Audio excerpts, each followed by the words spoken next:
Hi. Hi. Good Happy morning. Sunday. Happy Oh, Sunday. it's good to see you. You too. So this is funny because every time I do a YouTube Sunday, I meet with folks in the little chat room first. Let's talk about what we're going to talk about. It's always going to be casual. But we started gabbing to the point where I was like, oh my goodness, hit the button. It's time. But we've done it and we're here. Oh, So it's so good to see you. it's so good to see you too. It's been a while since we last got to catch up like face to face virtually. Virtual Yeah. face to face, but There here you we are. are. And so I'm really excited to be talking to you today. So I just want to Likewise. introduce you. Right. Aww. I want to So catch up. I yeah, want to hear what you've been up to too. yeah, we'll talk about it. We'll talk about it. So for those of you who are joining us now and those who will be watching the replay, I'm talking to Chantel Soumis today. And what an honor and a pleasure.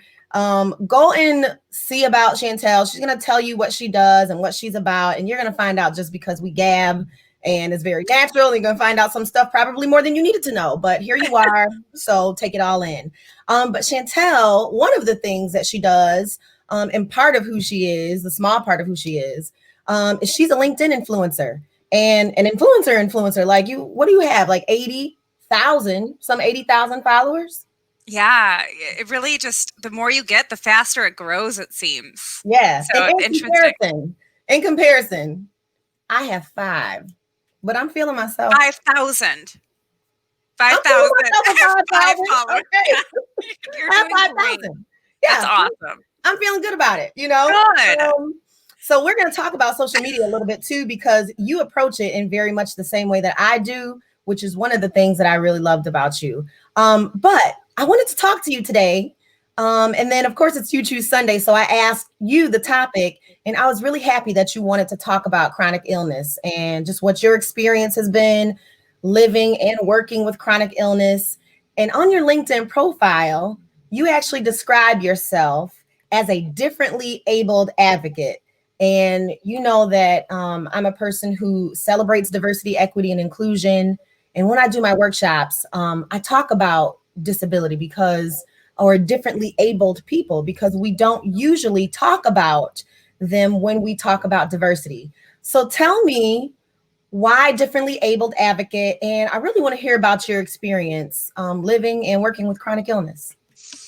Well, thank you for asking. I mean, every time that I get an opportunity to talk about this topic in a public setting, it means the world to me, because it's something that is swept under the rug so often in different feelings of shame, or you don't want to be that person with cancer in the room, Yeah. So differently able to me doesn't mean that you shouldn't use the word disabled or disability, because it's just another way of saying things, and that words have so much pull and a feeling inside of words. And especially as an empath, I feel like everything is connected to a feeling or an emotion. But with being differently abled, I had gone through this really traumatic experience with my illness, which I'm very open about, is multiple sclerosis. And a lot of people that have MS usually have a bunch of other autoimmune diseases. Like I have EDS, IBS, epilepsy, a bunch of other things. And just because I have an illness doesn't make me unable to do things. I just do things a different way. When I got really sick, optic neuritis is a big thing that happens with MS patients. Yeah. And that was, I think we talked about this a little bit before. We did. Yes. And my vision was just all messed up. And I actually went completely blind in this eye. And then it started to spread over into this eye. So today I still have permanent vision impairment where I need an attendant to double check my work. And it makes things so different. Doing chats, I can't do chats usually unless I have a special tool, a third-party tool or Chrome plugin that can help me with that and read everything.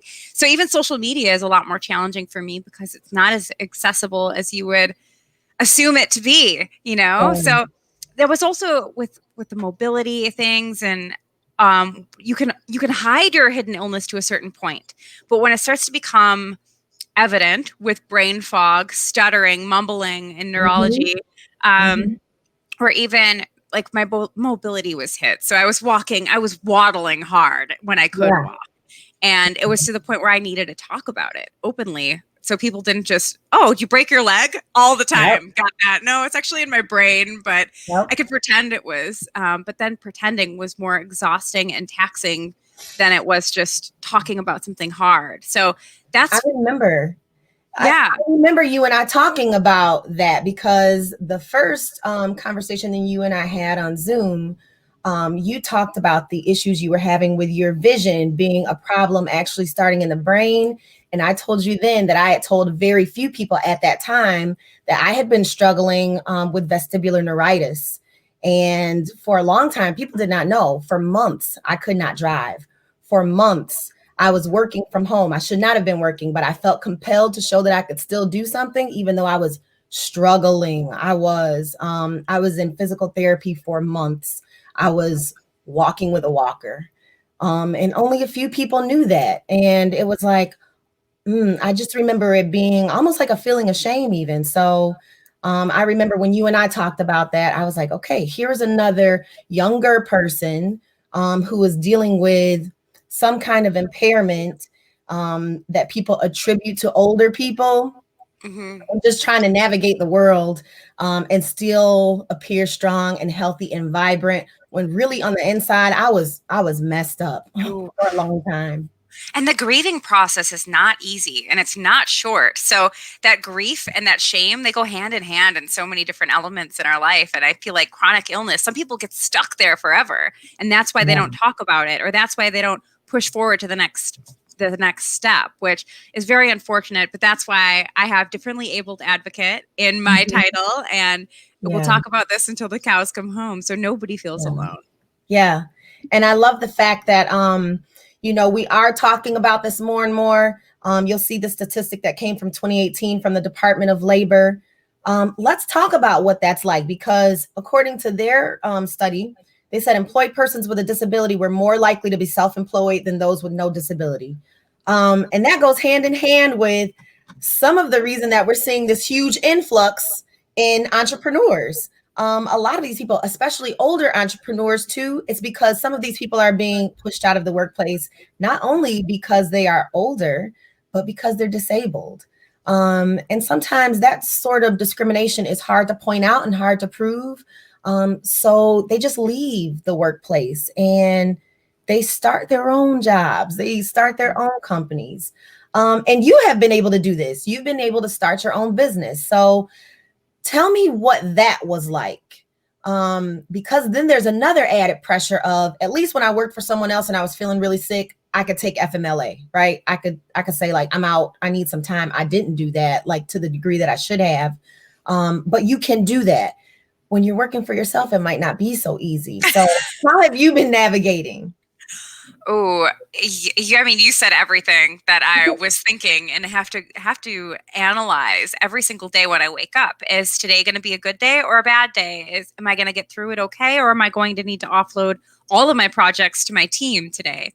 And so when it came to me doing this thing on my own, it was really something that I was forced into because I was unemployed and I am disabled. And I had to check that little box that says I'm disabled. And every time I did that on the application process, I never got a call back. So it drove me to this make or break situation. Should I just give up and apply for Social Security? And it'll take me 3 years to get accepted. So in the meantime, I'm going to struggle hard. Or do I, keep fighting and make something happen? And I decided to fight. Obviously, I'm a fighter. I have 3 older brothers. I'm built tough. And what I did was I decided to go the relationship route versus the application route, because your network really is your net worth, as they all say. All of them, they say it. They say, I don't know, everybody knows. We'll find out. I don't know. Attribute them, yes. But with that, I really did make some strategic relationships with recruiters, and then I had 2 job offers on the table, no questions asked. All it was me saying, I do require some reasonable accommodation and love healthcare benefits, so please give me benefits. And it kind of pushed forward. But that's when people started asking me how I could help them, and I wanted to help them because I don't think anybody should feel like they're a caged bird with their wings clipped, unable to fly and feel a life of fulfillment in their career. Because could you imagine just, having to be home and just watch, 90 Other Day people's things. Fiance, yeah, Hulu. Now wait a I minute. know. I do love 90 I Day love Fiance. it. No, So if so that's good. all I had to do, no, just kidding. No, but I do understand that. So what are some ways you think people who are differently abled might be able to better advocate for themselves in the workplace? Because one thing I know for sure, just in doing the kind of work that I do, and just with my own experience too, is people will hide when they have a problem. People will hide it. I read not too long ago about a CEO who had hid the fact that he had dyslexia from his entire team.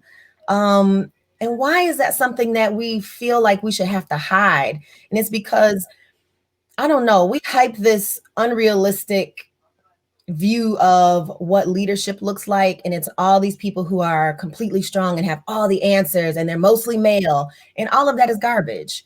So, how do you help people who are differently abled begin to kind of step out in that and feel free to share their whole selves at work or wherever they are?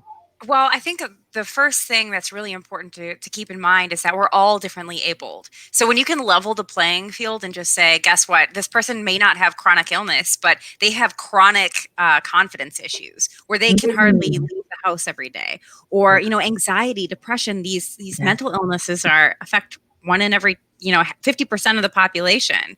Then you come to think about the numbers and all of the studies that are still being conducted today, that executives might suffer from loneliness or depression at double the rate of the general public.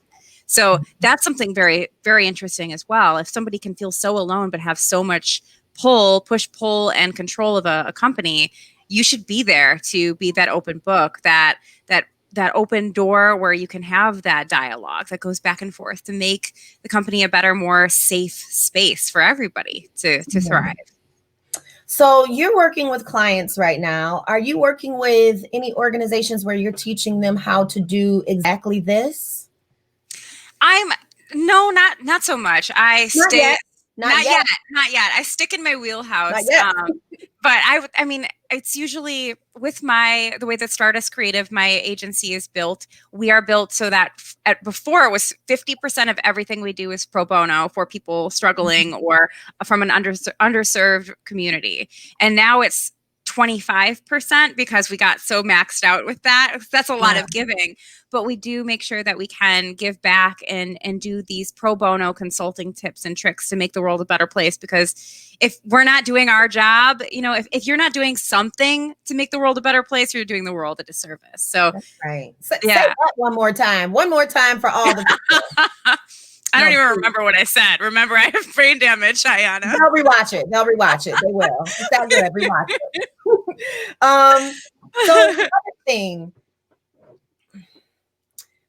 sometimes us lady bosses, us entrepreneurs, we can be addicted. We can be chronically addicted to busyness. But what I know for sure, just with myself, that is not good for me. It's not good for my family for me to be that way. But again, when you're an entrepreneur, there's this whole, you have to continue to work. And I'll say this year, my family was sick. We were very sick. And that really changed the way that I started working and how much I worked. So how have you been able to really honor what your body needs without feeling guilty about not working when you need that rest? Oh, that's such an important topic. Being raised as the only girl, because I have 3 older brothers, right? I was instilled with these more feminine attributes. And one of them is idle hands is the devil's playground. And if you're not staying busy and doing some kind of contribution to the world around you, you're not doing enough. So I had to kind of ease that back, especially dealing with chronic illness where my body just shut down. My body said, no, Chantel, you're going to do nothing. You're going to do nothing today and you're going to be okay with it. And it took a lot of grieving in some way to be understanding that my body does operate differently than my neighbors or my brothers. but it was to the point where it's okay to fill your cup first so that you can pour. You know what I mean? Yeah. The oxygen mask and all that. Yeah. Yeah. So a few things that I think is very funny between the two of us, some things that I think we naturally gravitated towards one another about, even though again, like it's even funny how like we would be in each other's purview, considering like what your following is like and what mine is like on LinkedIn. And on Facebook, that's a little bit different too, right? But besides our fashion style, I did not know that you would be wearing a fuchsia cowl neck. Okay. It just worked out. Besides that, and besides us both being from the Midwest, besides us both being entrepreneurs, moms. Yes. boss moms to boys, right? To boys. Dog moms, right? Mm-hmm. I also have 2 older brothers. I love this. So I don't know. One of the things that attracted me about how you used social media was you use it a lot like I do. And that's whenever you get ready. Like I would see you on and I would not see you on. I would see you comment. I would not see you comment. And I would say like at the beginning of the year, I was a crazy person. I don't know if we can talk about pods. I'm going to talk about pods for a second. Yes. So pods are supposed to be a secret that we're not supposed to talk about. But the more I hear people talking about it, I'm like, this is not a secret. People know about pods. Okay.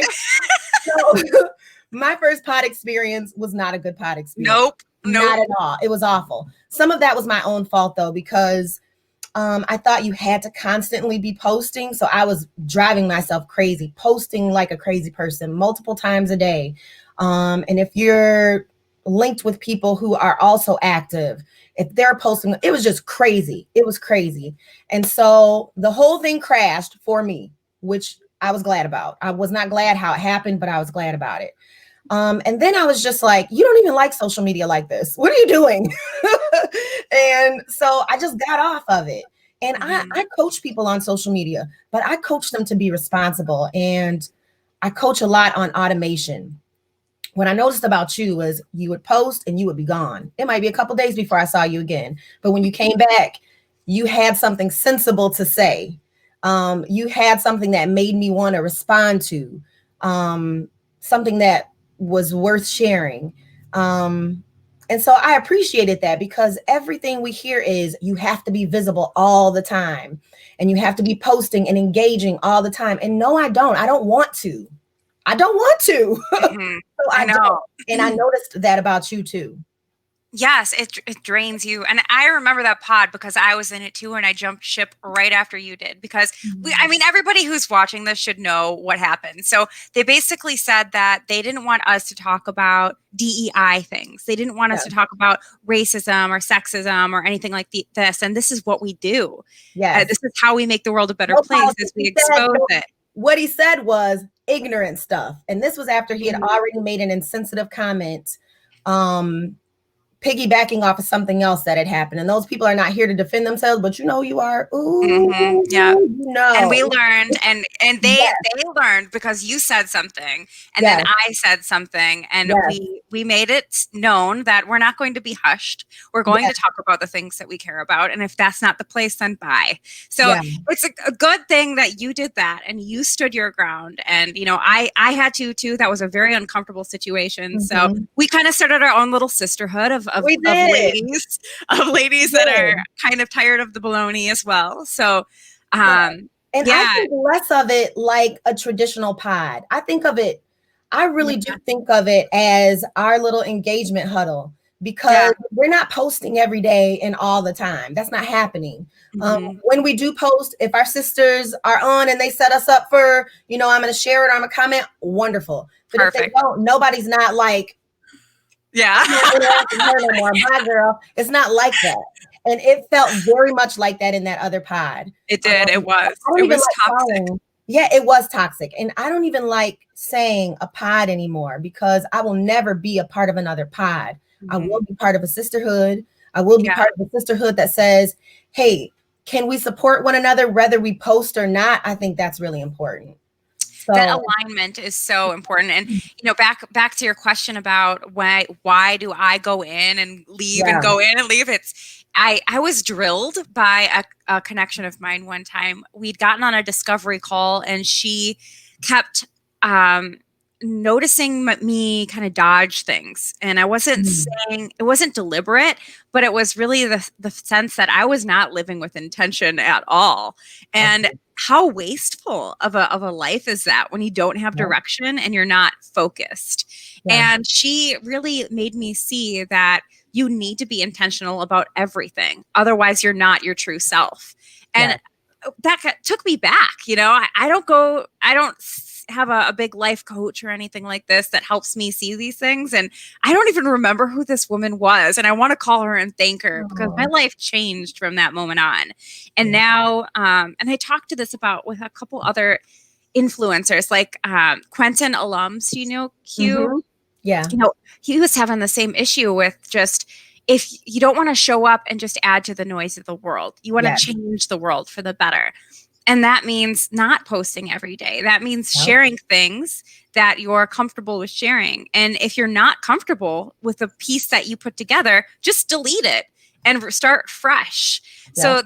And it was nice to see that other people feel the same way about being super authentic and having that as a huge value in their lifestyle, because there's so Mhm. many people that don't, and you can read through them. You can see Yeah. the people who say like, comment, and share this post if you agree. It's And I it's don't want to throw another any shade, but I feel some kind of way about all of that. Like I don't care. Like I don't care enough because I am radically obsessed with not becoming that person on social media who has to have everybody's attention. It bothers me. And so right. I think maybe to some degree, maybe I have been unhealthy in another way because sometimes I really judge people who do that, even my own friends. And I don't want to be that person either.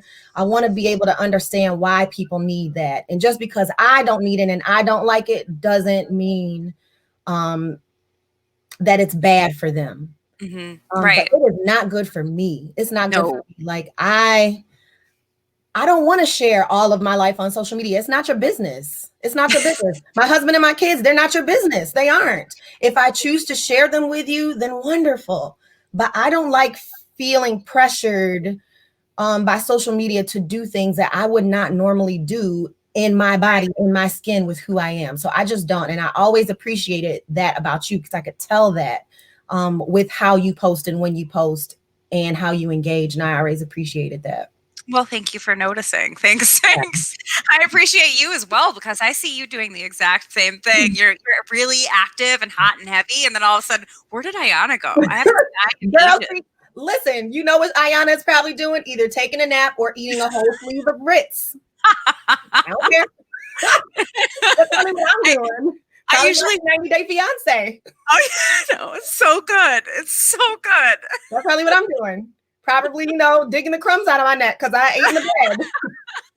I find you on Facebook, and that's when I know what you're really up to. And I'm like, okay, good. Yes. She's still here.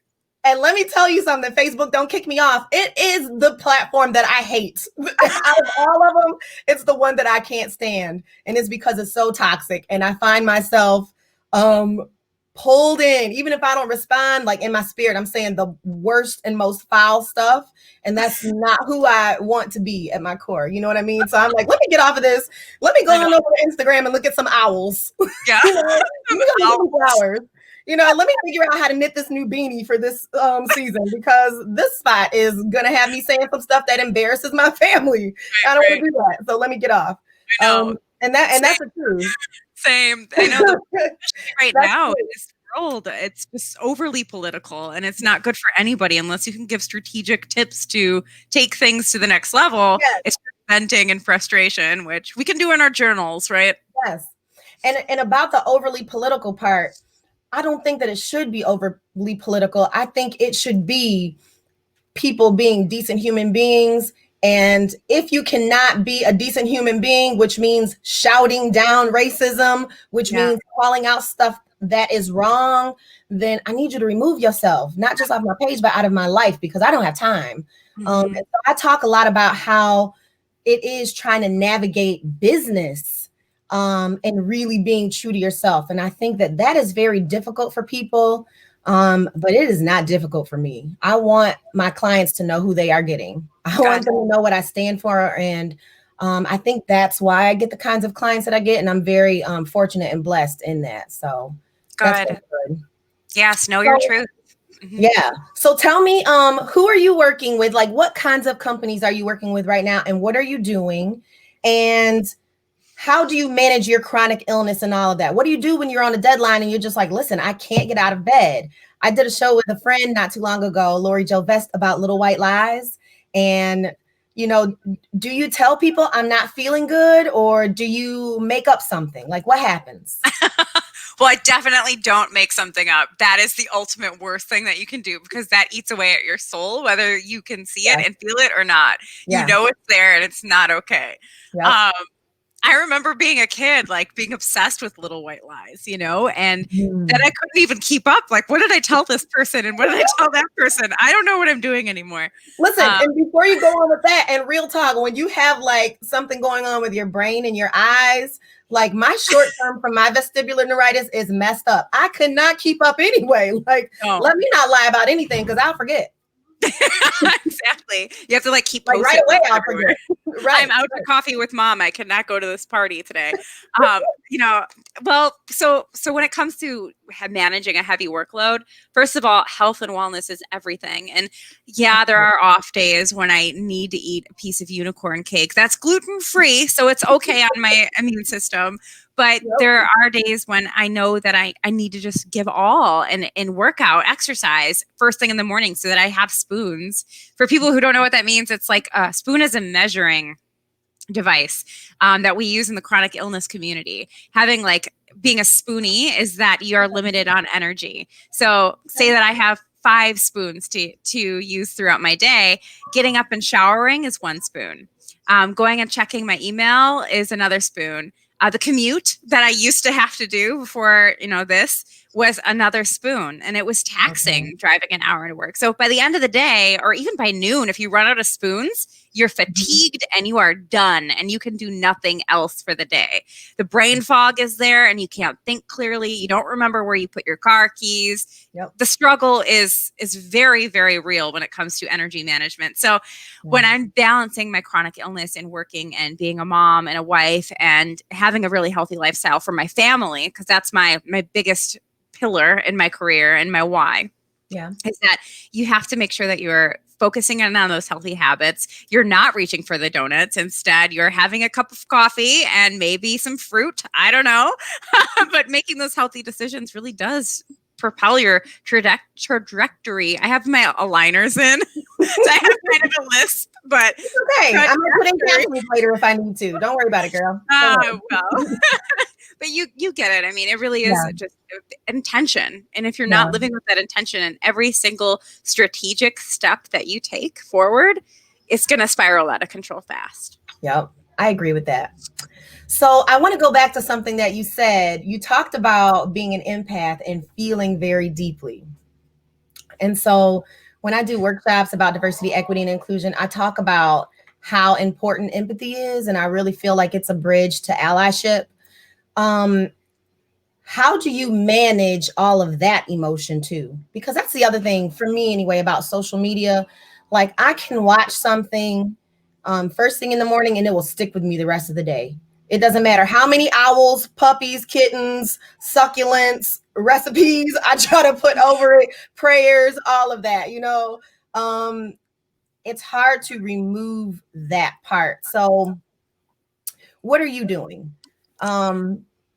My journey with empathy has been a roller coaster. I was the least empathetic human being before I had my son. Like, I feel like the hormones and everything that happen when you become a mother, it changes everything. And it really did change that for me. And I almost went from like not having an empathetic bone in my body to I'm crying every time I see something cute and or Aw. sad or like overly emotional. But what I did is I saw that it was a big problem in my life, that I Mhm. was getting too emotionally attached to people. Mhm. I'm not setting healthy boundaries was a big thing. I was letting people take advantage of me and use me because I was giving my whole heart and soul to them. So I had to learn about healthy boundary setting, one. And then two, I worked with an amazing coach, Jay Abbasi. Shout out. Woo woo, Jay. I love you.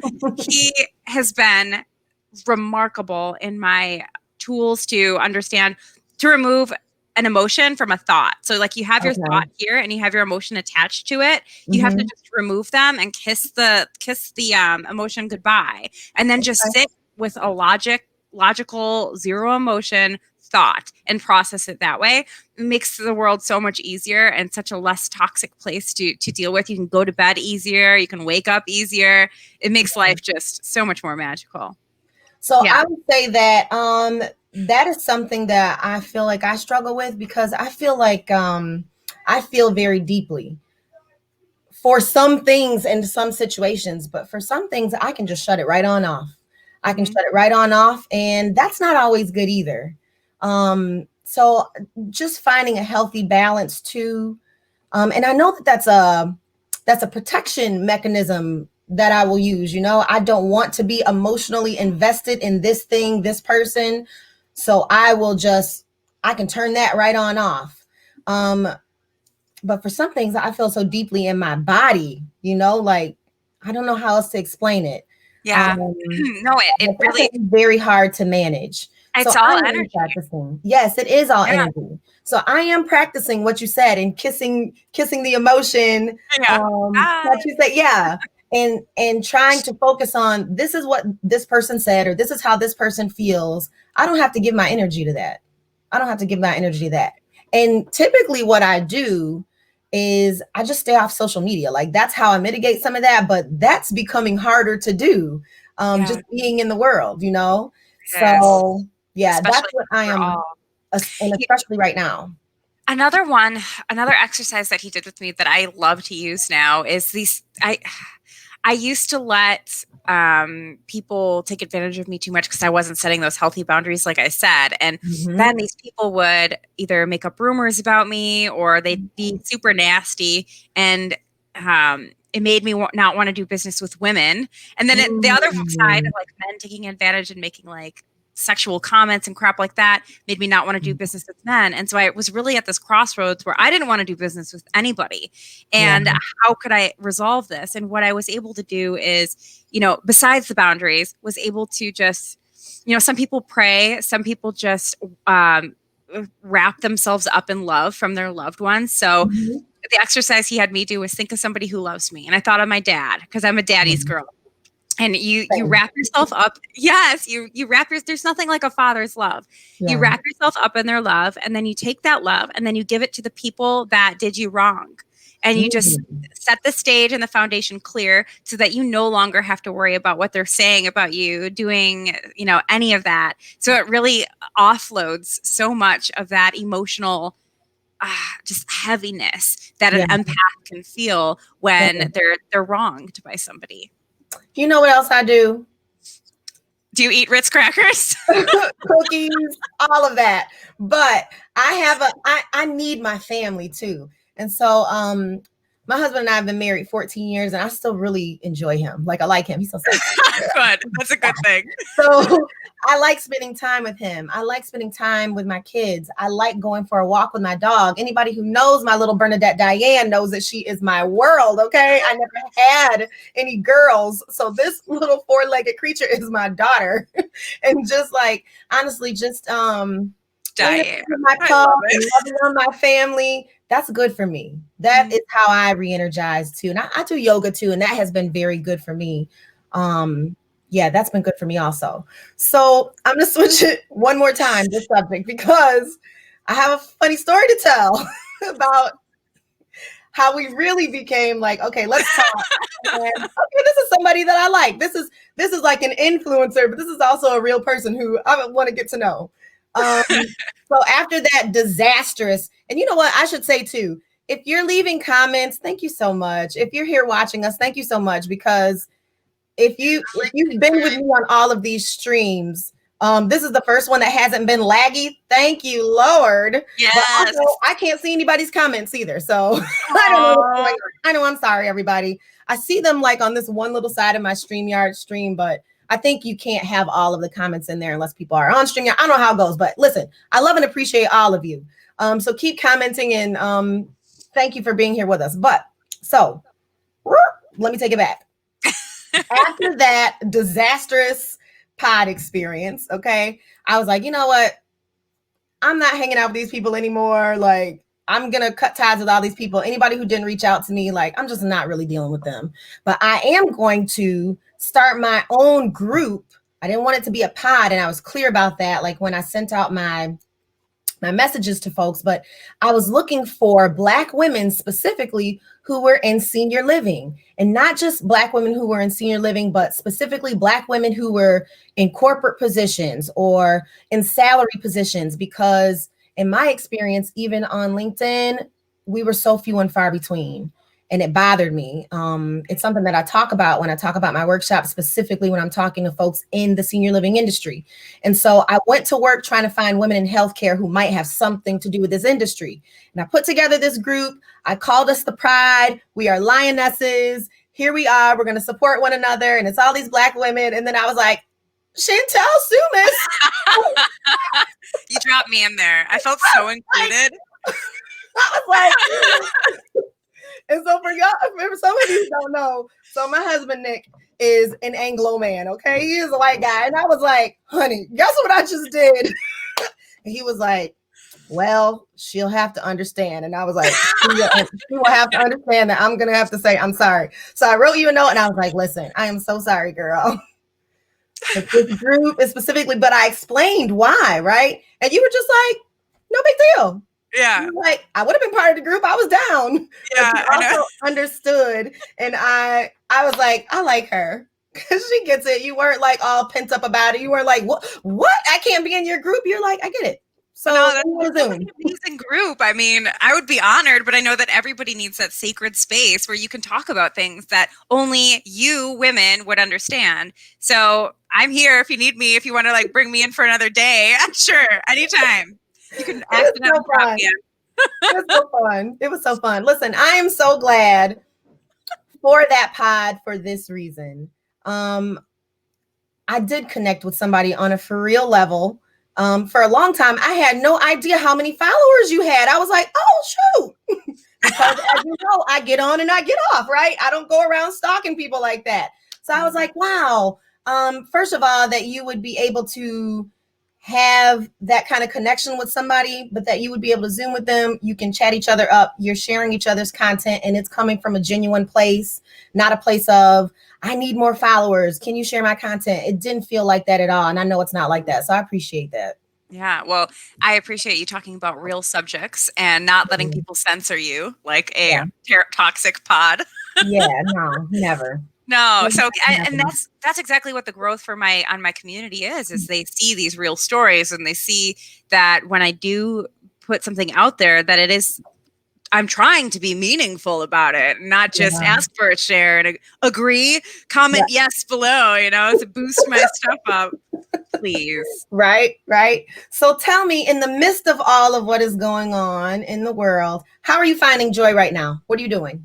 Oh, my puppies, my family. I mean, like you said, the family really does fill the cup, and nature is everything. I've been loving my camper life. I never thought I would. My husband, when I met him, he was a biker. It was just him and his motorcycle and his dog. And he's like, if anything happens between you and me, I still get my dog and I still got my motorcycle.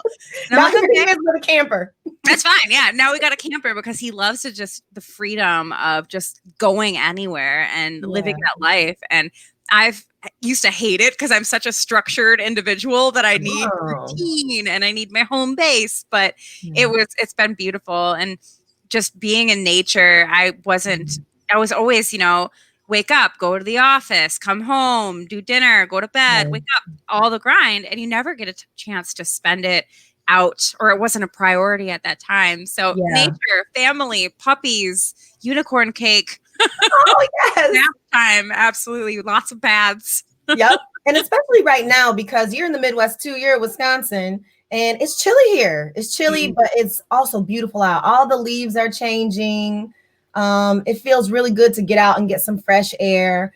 We Yes. went out with some friends of ours last night with another couple and just really enjoyed being out. And we ate outside. They had these heaters, and I thought we were going to blow up. I told my husband, I said, back up. We're both here. We can't both blow up. Our kids are at home.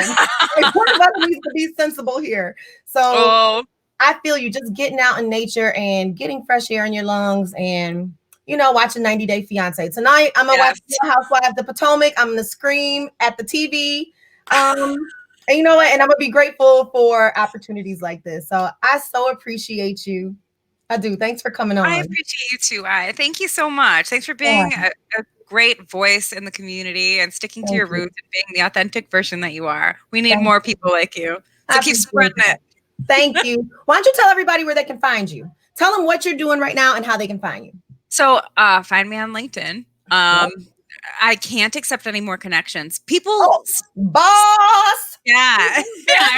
Well, we think matches. I'm not at 30,000. I'm at like 29,000 connections, but LinkedIn doesn't want me to have any more. It says 80,000.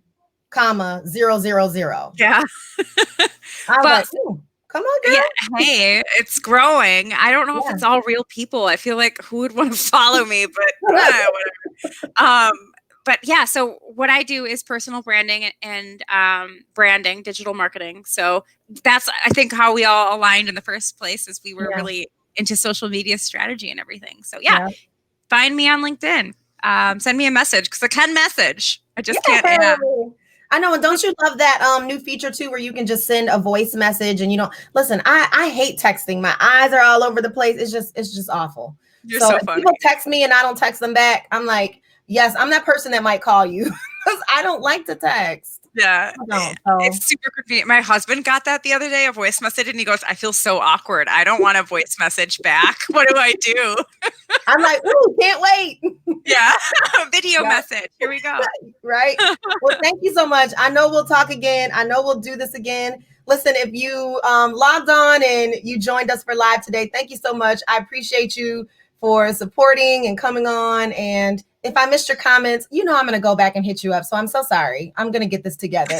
So everybody, listen, have a great week. Go out, be yourself, and we'll see you next time. Woo! Bye.